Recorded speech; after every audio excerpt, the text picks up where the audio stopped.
Не те видях. 3 думи, които са попречили на много наши брати и сестри на 2 колела да се приберат вкъщи живи и здрави или да стигнат там, за където са се запътили. Но защо се получава така? Нима ни засичат нарочно?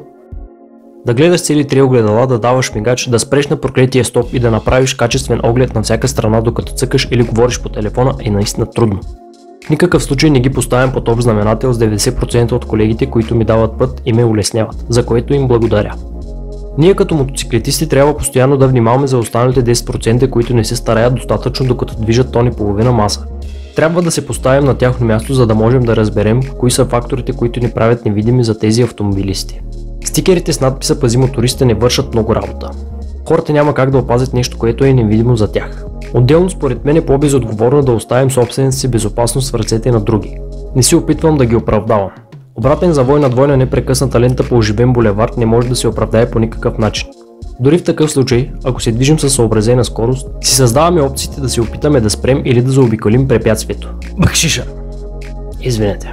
Да караш едно от най-малките превозни средства в трафика изисква да имаш дефанзивна нагласа. Затова през цялото време трябва да предполагаме какво може да се случи след 5 секунди и да имаме план, който ще ни спаси. На ден може да имаш десетки различни предположения за това какво може да се обърка и само един от тях да се сбъдне. Но точно тогава трябва да сме готови да реагираме по правилния и адекватния начин, който ситуацията изисква от нас. Цитирам: "В случаите на сблъсък с друго превозно средство, причината за сблъсъка в 2/3 от случаите е игнориране от водача на другото превозно средство на правото на мотоциклетиста да пътува.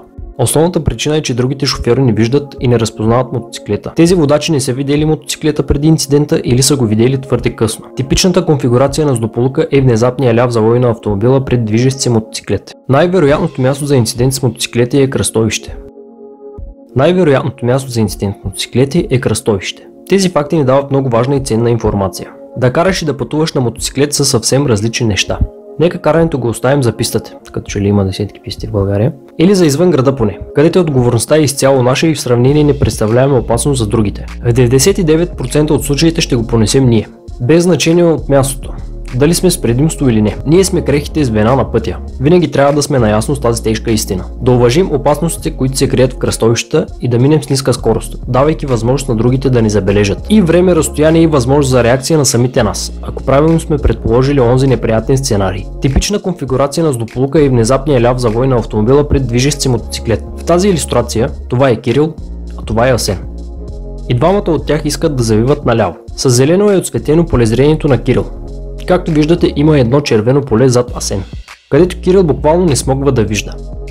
Там сме ние с мотоциклета. Приближавайки се към кръстовището, Кирил вижда, че и Асен ще прави ляв завой, затова не изпитва нуждата да спира. И той също предприема маневра за завиване наляво, засичайки нас, понеже бяхме скрити зад Асен.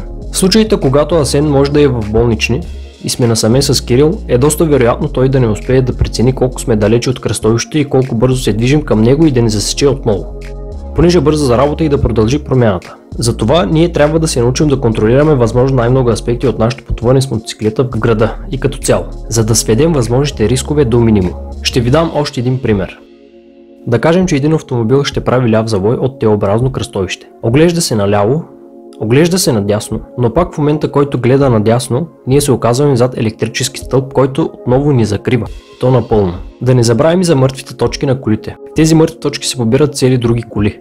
Пък какво остава за нашите мотоциклети с малките габарити? Трябва да пазим сами себе си. Нека не станем част от поредната статистика. Ние трябва да надхитрим даже и нас самите, стоявайки на всички дяволчета, които ни прошепват да даваме газ, докато покриваме и грешките на другите около нас, за да оцелеем.